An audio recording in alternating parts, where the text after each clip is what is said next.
My name is Jess. I am a nutrition consultant for Mass Muscle on Colorado Boulevard. I basically write customized nutrition plans for individuals with goals ranging from muscle gain to weight loss to just increasing overall health. But there's so much more than that. I just think it's important just to share how I got here too. I am a fitness fanatic. I'm always up for the next challenge. I do everything from half marathons to sprint triathlons, mud runs, any sort of challenge I'll probably try at least once. I enjoy weightlifting, boxing, and I've been an NPC competitor for the last 2 years and have another show coming up at the end of May. Nutrition was more of a self-taught thing. Just out of interest as a teenager, I played a lot of sports and just starting to understand how much control we really have over our body's results of performance by the way we fuel our body. And it plays a primary role in my performance on and off stage now. So I was in management with a local title company for over 12 and a half years until just recently. And I'd always pursued fitness and nutrition just on my own, helping other friends, helping other people just kind of meet their nutrition goals and things like that. And just finally realized that there was more for me and just that burning drive, burning desire to do this as a career. So I stepped down from my position and left my job, left the company last summer and went back to school at Metro for an actual degree in dietetics and started working with Max Muscle through appropriate certification there to do the nutrition planning. So, kind of a big jump without a leap, but I am living my dream one day at a time, one plan at a time, and I hope to be able to give you guys some information that you can carry into your daily lives. So, I'm going to start with metabolism. Metabolism is the rate at which your body burns calories to provide energy. The higher your metabolism, the more efficiently you burn the calories to produce energy.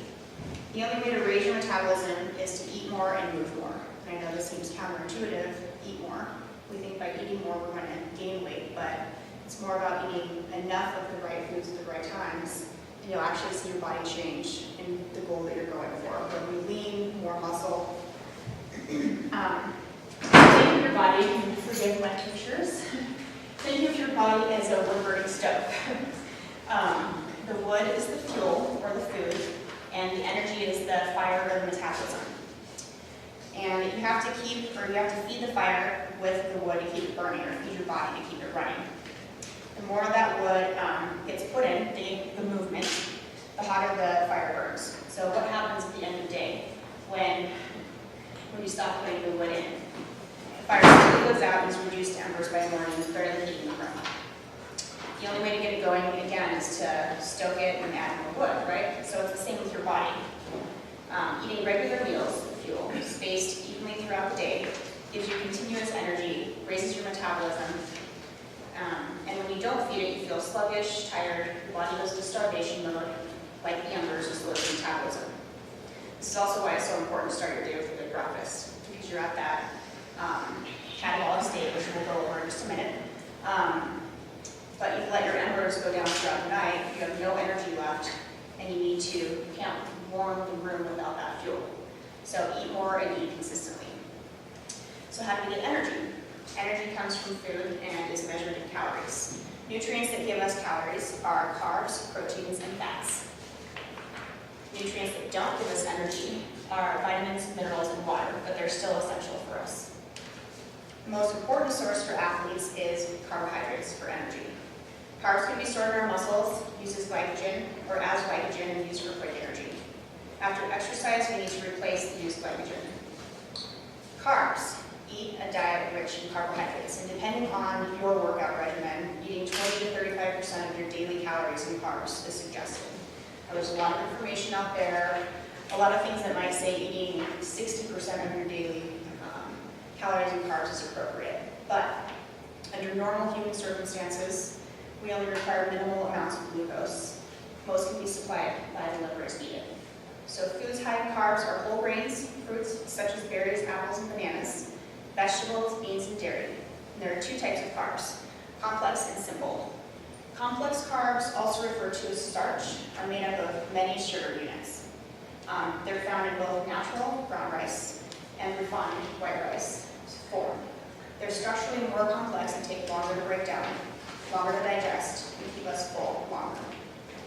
They provide lasting energy, and they only trigger a moderate rise in insulin levels, which stabilizes appetite and results in fewer carbs stored as fat. Simple carbs are composed of 1 or 2 sugar units that are broken down and digested quickly, which leave you feeling hungry, tired, and craving more sugar. Certain simple carbs can cause extreme surges in blood sugar levels, which increase insulin and can elevate appetite and create excess fat storage.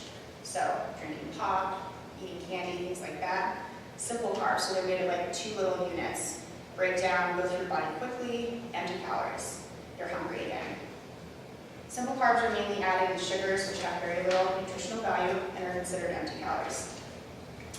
Types of simple carbs are soda, breakfast cereal, candy, high fructose corn syrup, and more. Fruit is also considered a simple carb, but it is a naturally occurring sugar that is packed with many nutrients too. So it can be a little bit confusing. Choosing the right food isn't always easy. It certainly isn't as easy as choosing simple or complex carbs. For example, white bread is considered a complex carb, but it's highly processed. And fruit is a simple carb, but it's a wholesome, natural food that provides a lot of nutrients. So certain foods that contain complex carbs, like white potatoes, raise blood sugar quickly, while simple carb fruits raise blood sugar slowly. So which one do you choose? Instead of labeling carbs as complex or simple, look at how whole or processed the food is. Unrefined and whole grain carbs like brown rice, whole wheat pasta, and bran cereal are digested slowly and contain vitamins, mineral, and fiber, which promotes health. Fiber nutrient vegetables, fruits, and beans, which also contain carbs, make excellent choices for weight loss and health. Try to limit your intake of highly processed, sweetened, and sugary foods, and choose the most wholesome and natural foods possible for your weight and long-term goals. So a little good carb pyramid, just going through the good carbs: leafy and colorful vegetables, fruits, berries, nuts, and seeds, sweet potatoes, yams, and pumpkin, and whole grain and potatoes. And then kind of going through examples of some of the good carbs. We have all kinds of vegetables: fruit, oats and oatmeal, brown rice, seeds, nuts, quinoa, chia, yams, lentils, whole grain bread, pita, cereal, or pasta, potatoes, and beans. And then the carbs to avoid or limit are white pasta, white rice, white bread, instant oatmeal, obviously donuts, muffins, bagels, sweets, candies, and basically anything processed. Yes? So, I think you guys get this, but one thing if you notice, if you look at that pyramid, how it's an inverse pyramid, if you think about the USDA food pyramid, this is the exact opposite of that, and that's a huge problem in this country, and that's why our kids are so fat. At the bottom, they have, what she has as the thing you should eat the less, they have the most: whole grains and potatoes. So you got to realize this is kind of like, this is different than what you've learned your entire life, but there's a reason why they taught you that, and it's because of the Farm Bill, and it has nothing to do with your health. It's all economics and the economy. So when you're focused on your health, this is the pyramid you want to know, which is just the opposite of what the kids learn in school and what all of us have learned growing up. You got to get away from those simple processed carbs. So sorry, Jess, I just wanted to. Yeah, I mean, honestly, the whole obesity and all of those things all resort back to the way we eat today. And carbs, I mean, everything in moderation, and that includes all the good things too. Because what our body does with the excess of even those good things, like some of the carbs, is store them as fat. So the people that are eating 60% of their daily value, that's all going to store fat. So, and it raises insulin levels, it causes a lot of other health issues, and all of it seems to be revolved around the way we eat. So, protein. Protein is needed for muscle growth and repair. Extra protein that is not needed in the body, kind of like what I was just talking about, is stored as fat. So again, everything in moderation. The rule of thumb for protein is 0.4 to 1 gram of protein per pound of body weight. And that just depends on who you are as a person, what kind of activity level, what your goals are. but based on your average desk-bound person up to the endurance strength athlete. So desk-bound, maybe 0.4, high energy, endurance, probably 1 gram. Or me, for example, I'm in the process of gaining muscle and wanting to put on. So I'm like 130 pounds normally. I'm eating 250 grams of protein per day. So, and that's for me to build muscle and gain. Now again, some of that will go to stored fat, but in the phases that I go, I'm aware of that. It's all clean eating, and then I'll just diet it back down at the end. But if you want to build muscle, lose fat, there's nothing more important than adding protein to your diet. And as effective as a high-protein diet is for losing weight, you still need to add certain amounts of carbs and fats for maximum muscle growth. If your energy storage is low, your body will use protein as an alternate fuel, and muscles won't grow like they would if you were feeding them a cocktail of protein and carbs together. With added protein, it is extremely important to add water intake as well, generally about a gallon a day for most of us. But as you add more protein, so you're more active, obviously, increasing that to maybe even 2 gallons a day. Proper protein timing leads to bigger long-term gains in strength and lean mass. So when is the best time to drink a protein shake? Start your day with protein. Your body's in that catabolic state. Again, it's been fasting all night, and you're at the risk of using muscle for energy. So people that skip breakfast, your energy is being taken from your muscle, not your stored fat. So a quick protein boost helps change the metabolism and burn the fat instead. Protein after your workout, and this is very important because, for muscle recovery, that protein should be taken within 15-30 minutes after your workout. But then the meal after that should be a protein or carb too, so you can restore that energy. Just what about the 5 a.m. workouts? Do you eat protein before, or do you concentrate more on carbohydrates and stuff? Before your workout, Yeah. maybe just a protein At shake. 5 a.m. protein shake? Yeah. So one thing, this is a good question. Everybody asks me what I eat before the 5 a.m. health class, which is every day. I drink a protein shake every single morning. It's the very first thing. It takes 30 seconds.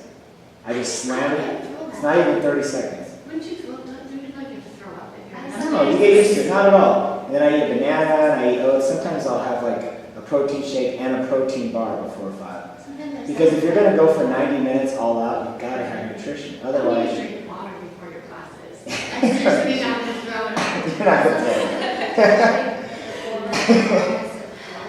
And then just afterwards, I'll do some sort of And normally what I'll tell people when they're asking what to eat before a workout is, I just tell people to gauge it on their body. Some people are okay eating a little something like oatmeal or banana before a workout. Some people can't handle it at all. So at least having that protein in the system, especially on a day where you're pushing legs hard or you're using your core a lot, it's a lot harder to get something in your stomach without feeling like you're going to be sick. Yeah. So maybe even getting up a little bit earlier to just get that protein in your system. Like how long before should you have that before you start your workout? Probably about half an hour. It goes through your system pretty quickly. Protein by itself goes through your system within 20 to 30 minutes. And then more protein before you go to bed allows your body to recover as you sleep. Because again, you're going to go 5 to 8 hours, as you're sleeping without anything. So healthy sources of protein. Protein is anything with a face. So fish, cow, any sort of meat. Healthy sources of protein are fish and seafood, chicken and turkey, eggs, low-fat milk, lean beef, lamb, pork chops, other meats, cottage cheese, and low-fat cheese. And then there are some vegetarian options: eggs, tofu, soy, cheese, legumes, nuts, seeds, and cereals. So the key is, if you have allergies or intolerance, it doesn't matter which protein is better. It's more about having a well-balanced diet, taking protein from a variety of sources that fit your needs. So the skinny on fat. You shy away from eating it and work out to burn it off, but your body needs fat in order to function. It helps you absorb vitamins and is vital for the nervous system. Pick good-for-you fats and limit the bad fats. Most of the fats that you eat should be unsaturated and should range between 20 to 35% of your daily calories. The good, unsaturated fats. So there are 2 different types. The first is monounsaturated. And what do? They raise good cholesterol, which is HDL, and they lower bad cholesterol. They protect against plaque buildup in the arteries, and they prevent belly fat. Where do you find them? Olive oil, canola oil, olives, almonds, cashews, peanuts, peanut butter, sesame seeds, and avocados are a few. Most of the fats that you eat should be unsaturated. And the other type is polyunsaturated. What do? They lower bad cholesterol, they boost brain function, which is omega-3, strengthen the immune system, and improve mood, which is omega-6. So fish oil is another great vitamin to take every day or supplement if you aren't doing that. And where do you find them? Fish, oh, I don't think I read that. Fish like salmon, mackerel, or wild caught, canola oil, or grass-fed beef. The bad saturated fats, what do? They raise cholesterol levels and they increase your risk of heart disease. Where do you find them? Meat and poultry, dairy, coconut, and palm oil. The ugly, trans fats, what do? Well, trans fats are made from unsaturated fats that have been chemically altered to prolong shelf life. They raise bad cholesterol, lower good cholesterol, and increase inflammation in the body. So where do you find them? Shortening, margarine, donuts, french fries, and all processed foods. The number one thing in most diets, and I think I was going to go over this too. This is just another way to look at your metabolism. So every day, we want to maintain an anabolic state. So we want to be creating energy for our body to get through the day. So in the morning when we wake up, we're down here in this catabolic area, where our body is going to use energy based on stored fat until we fuel it with something. So say you have just protein. You have just a protein shake, and that's all you're going to have for breakfast even. That protein is only going to get your body through about 20 minutes before you realize you're hungry again. What if you have just a fat or a carb, like, I had a handful of almonds this morning, or I just had an apple. Well, that'll get your body through about 45 minutes before you start getting hungry again. And then your energy drops down here, you're back in that catabolic state, you're burning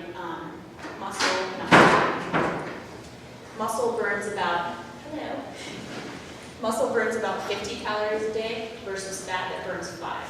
So your body knows, I'm going to get the quickest energy by using your muscle. So that's why you want to keep it at this anabolic state. You don't ever want it to go to the place of burning your muscle. So if you add a protein and a carb, or protein and a fat together, that's going to hold you for about 3 to 4 hours. Hence the rule of eating every 3 to 4 hours throughout the entire day. You're just maintaining your energy here. You're not dropping into that catabolic state where you're going to be burning your muscle, and you're not going to store fat. You're just going to use what you have and start to burn the stored fat that you have. Now the same goes if you eat too much of some of those things. So again, in moderation. Even though almonds or avocados are a good fat, if you sit and eat, instead of the 15 portion, a whole bag of them of 45 almonds, your body's going to take what it needs from those nutrients and the fat and then store the rest. So that's why we portion our foods throughout the day too. So always eat a protein with a carb or a protein and a fat. Now, most meals these days have all 3 of them together. And there's other information about that as far as protein, carb, or a carb and a fat together. A lot of it goes to stored fat as well. Our body doesn't really do anything with it. It doesn't really understand the nutrients that it's getting from either one. So it's okay to add all 3 together, but it's just portioning everything. The number one reason why most diets have in common is the lack of stick-withiness. Many of us equate the word diet with short-term deprivation, something you go on and ultimately go off. I've seen this pattern often. Before working with me, many clients have dieted repeatedly, and while each attempt worked for weight loss, it wasn't doable long-term. The solution is to pinpoint the pitfalls and implement strategies to fine-tune your approach. So here are 5 real-life tweaks that will help, that will keep you from throwing in the towel so you can succeed at sane, sustainable weight loss. The first one is body rebellion. Drastic or too strict diets trigger mood swings, headaches, fatigue, withdrawal, or feeling zombie like. No one wants to feel that way, and in reality, changing your diet for the better should leave you feeling energized, clear-headed, and happy. So how do you fix it? Vow not to repeat the previous missteps. You know your body better than anyone. You know exactly what's made you feel miserable in the past. I tend to hear the same responses: too few calories, skipping meals, and not enough carbs. Again, while it may seem illogical to eat more while trying to lose weight, trust your body. Yes, you need to cut back to shed pounds, but undercutting the body's basic needs can compromise your metabolism and your health. Take the Goldilocks approach. Not too little, not too much, but just right. So again, getting back to that anabolic state. Hunger. Feeling hunger every 5 minutes, even an hour after you eat, is not necessary for shrinking your shape. Chronic hunger generally means that your diet is imbalanced, which can cause your body to conserve energy and resist weight loss. Again, going back down here to burning muscle instead of fat. So how do you fix it? To lose pounds and inches without being hangry, which many of us can relate to the hungry and angry feeling. Include healthy foods that keep you full longer, such as high and lean protein, eggs, poultry, fish, and beans, fiber like fruits, veggies, and whole grains, and good fats like avocado, seeds, nuts, olive oil, and coconut oil. A 350 calorie meal of vegan black bean soup topped with a quarter avocado, 2 cups of grilled asparagus, and a half cup of quinoa will leave you feeling a whole lot more full than a 350 calorie frozen dinner. Cravings. There are splurge foods that you can happily go the rest of your life without, but there are others that you wouldn't swear off forever. Knowing these are critical, because long-term weight control is a lifetime commitment. Not finding a way to build in indulgences is the primary reason people ride the weight roller coaster. Lose 20 pounds, gain back 30. Trying to be perfect typically leads to feelings of deprivation, resentment, anger, and can turn into binge eating. So how do you fix it? Ditch the all or nothing mentality. In that mindset, one small diet deviation triggers thoughts like, oh, well, I messed up. I can just go the whole day now and eat whatever I want. I'll start tomorrow. But that gets you stuck.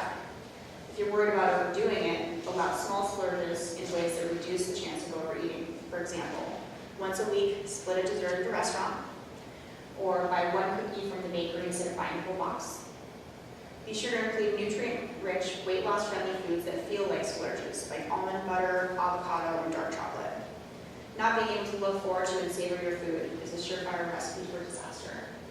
So, as we were talking earlier, just about allowing yourself the opportunity to have the things that you want to have, but in moderation. If you really, really want something, then just have it. It's not going to be the end of the world, but don't wash down a cookie with another cookie. Social pressure, which is a big one. Many clients have said that when they turn down food or drinks because they're trying to eat healthier, friends and family members respond with comments like, you don't need to lose weight, you look fine. Or just have another drink, or just, have this pizza, I made it. Many feel guilted or enticed into eating foods they're trying to avoid. Friends that eat together eat more than those paired with strangers, and friends give each other permission to overeat. So how do we fix it? Break the eating as entertainment pattern. Rather than scheduling social time around a happy hour and dinners out, mix things up. Go play instead of a movie where munchies aren't allowed. Go dancing or go to the gym, do a workout date. If you get pushback, explain why your goals are important to you and ask for support. Your friends may feel like they've lost a partner in crime, but if they care about you, they'll make peace with adjusting to the way you spend time together. Emotions. We are practically programmed from birth to use food emotionally. We bond and celebrate over meals. We use food to show affection, bring others food in times of crisis, and use foods as a mean of comfort. A terrible day at work, or a long-awaited promotion may both trigger you to eat. Overcoming emotional eating is the greatest weight loss hurdle. So how do you fix it?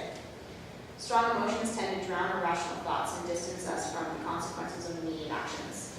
When you are sad, angry, or scared, and know that eating ice cream is going to make you feel better right now, it's easy to push away the thoughts about how you'll feel tomorrow, or detach goals that aren't relevant in that moment.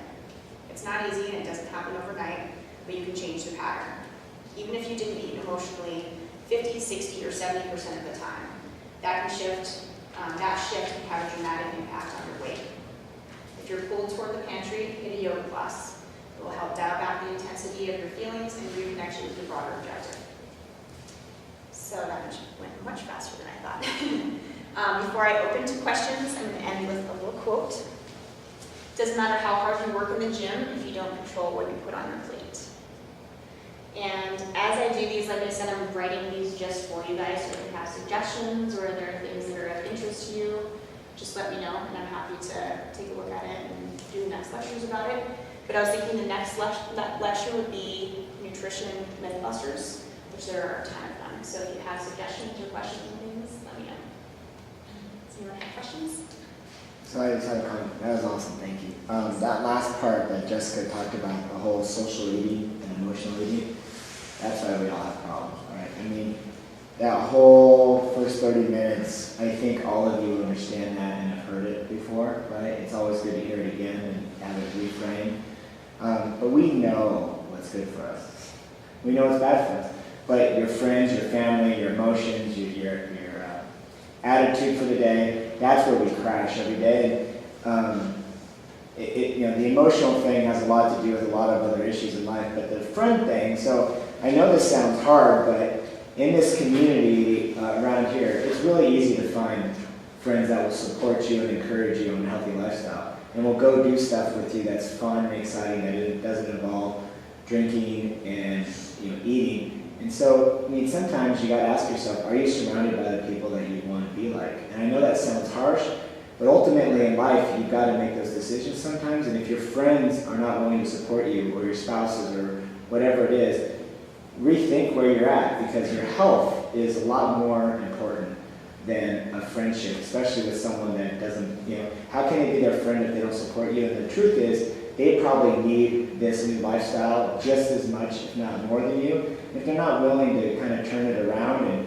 try to do it with you, there's 1,000 other people out there that are right where you're at right now trying to live as healthy as they can and want other positive, optimistic people to support them. So I just want to share that with you, because sometimes you got to break the cycle of the negative influences in your life. And it's hard, but those negative influences will keep you down. And we all know who those are, and so try to eliminate that if you can. When I was on that too, I have clients that will come in and, over time, as they are starting to get healthy, yet their spouse is at home still eating the bad things, there's this detachment almost, and I just watch this gap grow between husband and wife, and it's sad. And some of it can relate to jealousy, watching the other person get healthy, and maybe they don't feel like they can do it. But oftentimes I'll just suggest, bring them in with you. Let's talk this through.